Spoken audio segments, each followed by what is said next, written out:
Hello friends, मैं हूं आपका दोस्त अनुराग द्विवेदी। आज हम एक स्पेशल सीरीज स्टार्ट कर रहे हैं जो एग्जामिनेशन से रिलेटेड रहने वाली है।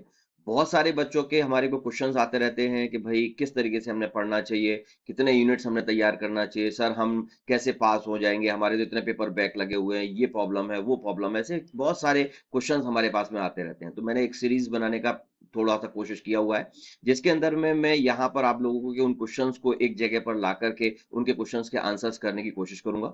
यहाँ पर जो ये पूरा का पूरा जो पोर्शन चल रहा है, ये कोई स्पेशल किसी यूनिवर्सिटी से रिलेटेड या किसी स्पेशल ब्रांच से रिलेटेड नहीं है। ये जो है एक जनरल टॉपिक है, जनरल आइडियाज है। तो पूरे के पूरे मतलब कहीं भी किसी भी यूनिवर्सिटी के आप स्टूडेंट हो, कोई भी ब्रांच से रिलेटेड आप स्टूडेंट्स हो, ये एक कॉमन जिसको अपन ये बोलते हैं कि एक्सपीरियंस के हिसाब से मैं आप लोगों को कुछ आइडियाज यहाँ पर दूंगा कि जिससे कि आप लोग अपना ज्यादा से ज्यादा स्कोर कर सकें। और ये मेरा खुद के अपने यहाँ पर एक्सपीरियंस के हिसाब से मेरे अपने विचार हैं। जरूरी नहीं है कि कुछ लोग मेरे विचारों से सहमत हों, लेकिन ये मेरे अपने विचार हैं। आपको अगर अच्छे लगते हैं तो आप इनको आत्मसात कर सकते हैं, इनको यूज कर सकते हैं, जिससे कि हो सकता है कि आपको फायदा हो। मेरा यहाँ पर केवल उद्देश्य इतना ही है कि आप लोगों का ज्यादा से ज्यादा फायदा हो। स्टूडेंट्स पॉइंट ऑफ व्यू से मैं बात कर रहा हूं कि आप लोग ज्यादा से ज्यादा स्कोर करके पास हो सकें, जिन लोगों के बैक लग रहे हैं उन लोगों के बेचारों के बैक ना लगे और वो पेपर को क्लियर कर सकें। इसलिए यहाँ पर मैं अपने अपने आइडियाज को यहाँ पर अपने सामने आपके सामने रख रहा हूं, जिससे कि आप लोग ज्यादा से ज्यादा स्कोर करके अच्छी तरीके से पास कर सकें, पेपर पढ़ सकें, क्लियर हो।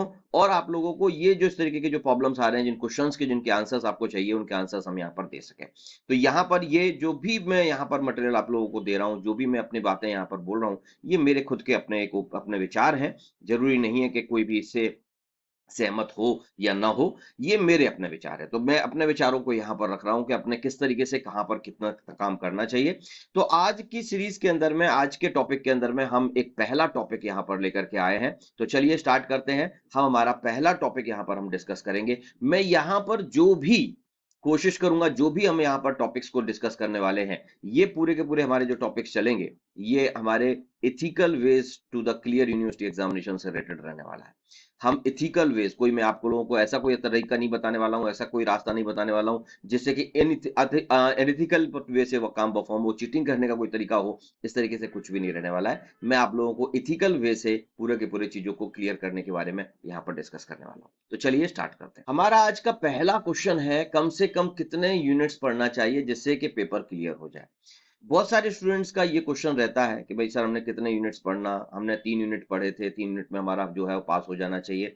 हमारे यूनिवर्सिटी के अंदर में, नॉर्मली यूनिवर्सिटीज के अंदर में जो है वो स्कीम जो रहती है वो 80-20 की स्कीम रहती है। 80 मार्क्स उसके अंदर में आपको यूनिवर्सिटी एग्जाम के पेपर से निकालने पड़ते हैं, और प्लस 20 मार्क्स जो रहते हैं वो आपके इंटरनल एग्जाम रहते हैं, जो इंटरनल आप लोगों के असेसमेंट में जाते हैं, कॉलेज की तरफ से इंटरनल असेसमेंट जाते हैं। तो इस तरीके से 100 मार्क का आप लोगों का जो है वो पेपर रहता है, जिसके अंदर में पासिंग के लिए आप लोगों को 40 मार्क्स की जरूरत पड़ती है। तो यहाँ पर बहुत सारे स्टूडेंट्स ये कोशिश करते हैं, ये सोचते हैं, उनका जो ओपिनियन रहता है, उनका जो सोचना रहता है कि 20 मार्क्स जो इंटरनल है, इसमें से मोस्ट प्रोबेबली जो है 17-18 मार्क्स, 19 मार्क्स जो है वो कॉलेज की तरफ से मिल ही जाते हैं उन लोगों को, जो भी उनका इंटरनल असेसमेंट होता है उसकी वजह से। तो यहाँ पर वो सोचते हैं कि यार अपने 22-23 मार्क्स आ जाएं, तो 22-23 मार्क्स के लिए वो यहाँ पर 2 यूनिट या 3 यूनिट करके जाते हैं, क्योंकि 1 यूनिट अगर अपना जो है वो, अगर हम पूरा, अगर 6 यूनिट्स की हम बात करें, तो अगर 6 यूनिट्स हमारे अगर 18 मार्क्स के हैं, 80 मार्क्स के हैं, तो लगभग 1 यूनिट 13 मार्क के आसपास आता है। 13 मार्क का 1 यूनिट रहता है। तो उनका ओपिनियन ऐसा रहता है, बच्चों का ऐसा सोचना रहता है कि हम 2 यूनिट कर लेते हैं, 2 यूनिट कर लिए तो 13 × 13 ये हमारे 26 मार्क्स हो जाएंगे, और 26 मार्क्स में से अपने को 22-23 मार्क्स मिल गए तो अपना काम हो जाता है। कुछ स्टूडेंट सोचते हैं कि यार थोड़ा सा कम हो सकता है, यहाँ पर एक काम करते हैं, 3 यूनिट तो कम से कम कर लेते हैं, चलिए 3 यूनिट कर लेते हैं। तो आपका 39 मार्क्स का आपने पोर्शन कर लिया, लगभग 40 मार्क का पोर्शन, मतलब आपने 50% पेपर अटेम्प्ट कर लिया है, मतलब आपने 40 मार्क का पेपर कर लिया है, तो 40 मार्क में से तो 20 या 25 आ जाएंगे। बस यहीं पर कैलकुलेशन के अंदर में थोड़ा सा गड़बड़ होता है।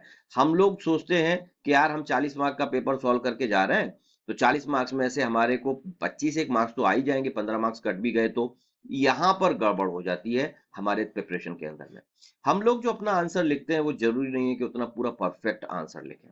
इसकी वजह से यूनिवर्सिटी के अंदर में हमारे मार्क्स कटते हैं।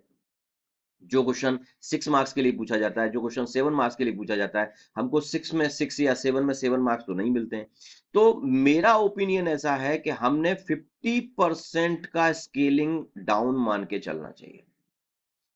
मतलब अगर आपने 40 मार्क का पेपर सॉल्व किया हुआ है सही, आपको ऐसा लगता है कि मैं 40 मार्क का क्वेश्चन पेपर सही सॉल्व करके आया हूं, तो आप इसको 50% मतलब आप 2 से डिवाइड कर दीजिए, तो मतलब आपके 20 मार्क्स के अराउंड आप लोगों को क्वेश्चन पेपर में मार्क्स मिलना चाहिए।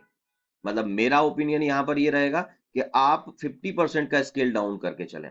अब होता यहां पर यही है, आप अगर देखेंगे, अगर जिनको पास्ट एक्सपीरियंस के साथ में अगर आप कंपेयर करेंगे, तो आप देखेंगे आप 40 मार्क का पेपर सॉल्व करके आए थे, आपको 17 मार्क्स इंटरनल मिले थे, और आपका पेपर जो था वो 3 मार्क्स से 4 मार्क्स से बैक रह गया।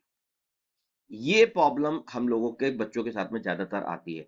तो आप लोग ये मान के चलिए कि आप अगर 40 मार्क का पेपर सॉल्व करके आ रहे हैं, तो आपको 20, 21, 22 के आसपास मार्क्स मिलते हैं, और पेपर हमारा 1-2 मार्क्स से इस तरीके से बैक रहने की पोजीशन में आ जाता है। तो इसके लिए क्या करना पड़ेगा? तो इसके लिए कैलकुलेशन में एक चीज बढ़ानी पड़ेगी कि आपने 50% से 1 यूनिट ज्यादा, 50% से आपने 1 यूनिट को ज्यादा पढ़ना है। मतलब आपके 6 यूनिट्स अगर हैं, तो 50% में आते हैं आपके 3 यूनिट्स। तो मेरा ओपिनियन ऐसा है कि आपने +1 यूनिट यहां पर तैयार करना चाहिए, जिससे कि आप एटलीस्ट 4 यूनिट्स अगर आप पढ़ के जाते हैं, आपके अगर 4 यूनिट्स आप अगर तैयार करके जाते हैं, तो आप लोगों का ये जो रहेगा वो लगभग 44 मार्क्स के आसपास, आप जो है 40 ये हो जाएगा 54 मार्क्स के आसपास। आप लोगों का टोटल 54-53 मार्क्स के आसपास आपका टोटल हो जाएगा। और फिर अगर आप इसको स्केल डाउन भी करते हैं, तब भी आपका 26 मार्क्स के आसपास पोजीशन पहुंच जाता है। तो इंटरनल में आपको अगर 15 मार्क्स भी मिले, तब भी आप पेपर क्लियर कर लेंगे। तो पहला पॉइंट ये है कि आपने कितने यूनिट्स पढ़ना चाहिए।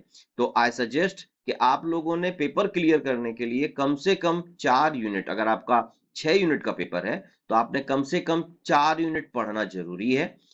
कुछ यूनिवर्सिटी एग्जाम के अंदर में 5 यूनिट वाले भी सब्जेक्ट्स रहते हैं, जैसे बीसीए वगैरह के लिए 5 यूनिट्स वाले सब्जेक्ट रहते हैं, 5 यूनिट के पेपर होता है। तो अगर 5 यूनिट का पेपर है, तो उसके अंदर में मैं सजेस्ट करूंगा कि एटलीस्ट 3 यूनिट्स आपने परफेक्ट करना चाहिए। तो जो लोग 5 यूनिट वाला पेपर दे रहे हैं, उन लोगों ने कम से कम 3 यूनिट पूरे परफेक्ट पढ़ना चाहिए। मतलब मैं ये पासिंग बाउंड्रीज के लिए बात कर रहा हूं। मैं, जो लोग स्कोरर हैं, जिन लोगों को टॉप करना है, जिन लोगों को ज्यादा से ज्यादा मार्क्स लाना है, उन्होंने तो ऑब्वियसली पूरा पेपर पढ़ना है। लेकिन जिन लोगों को पासिंग के लिए जो यहाँ पर जो गैप आ रहा है, वो गैप जो आ रहा है, उसकी वजह से आई सजेस्ट कि आपने पासिंग के हिसाब से केवल यहाँ पर 4 यूनिट एटलीस्ट जरूरी है, जो अच्छी तरीके से तैयार होना चाहिए। आप सिलेक्ट कर लीजिए कौन से यूनिट्स आपके आसान है, उन 4 यूनिट्स को आप अच्छी तरीके से तैयार कीजिए, क्योंकि हर यूनिट का वेटेज फिक्स रहता है। तो उस यूनिट को अगर आप 4 यूनिट्स को अगर अच्छी तरीके से तैयार करेंगे, तो आप 50+ मार्क का पेपर सॉल्व करके आएंगे। और जब 50+ मार्क का आप पेपर सॉल्व करके आएंगे, तो आप लोगों को 25 मार्क्स के ऊपर 100% एग्जाम के अंदर में, अगर आपने सही लिखा होगा, तो मिलना ही चाहिए। और उसके बाद में इंटरनल मिला करके आपका पेपर जो है वो क्लियर हो जाएगा। तो इस तरीके से आपने आपका ध्यान रखना है कि आप ज्यादा से ज्यादा स्कोर कर सके। तो ये है हमारा पहला टॉपिक, पहला क्वेश्चन, जिसके अंदर में स्टूडेंट्स के क्वेश्चन रहते हैं कि कितने मतलब यूनिट्स हमारे को कम से कम पढ़ना चाहिए जिससे पेपर क्लियर हो जाए। तो उसका मेरा ओपिनियन ये है कि आपने कम से कम 4 यूनिट्स जरूर अच्छी तरीके से पढ़ के जाना चाहिए। पढ़ने के लिए हमारे आदित्य पब्लिकेशन के बहुत सारे नोट्स आते हैं, बहुत सारा हमारा मटेरियल अवेलेबल रहता है मार्केट के अंदर में। हर ब्रांच से रिलेटेड क्वेश्चन रहते हैं, क्वेश्चन बैंक रहती है, क्वेश्चन सॉल्यूशंस रहते हैं। आप उनको यूज कर सकते हैं, जिससे कि आप अच्छे से ज्यादा अच्छी तरीके से नॉलेज से पढ़ सकें। बाकी आपको आपके हिसाब से जैसा पढ़ना है, उस तरीके से आप पढ़ें, और अच्छी तरीके से ज्यादा मार्क्स लाने की कोशिश करें। तो ये आज पहले क्वेश्चन का आंसर था जो मैंने आपको प्रोवाइड किया। जल्दी ही मैं अगले क्वेश्चन के आंसर के साथ में भी हाजिर होने वाला हूँ। बने रहिए मेरे साथ में। Thank you.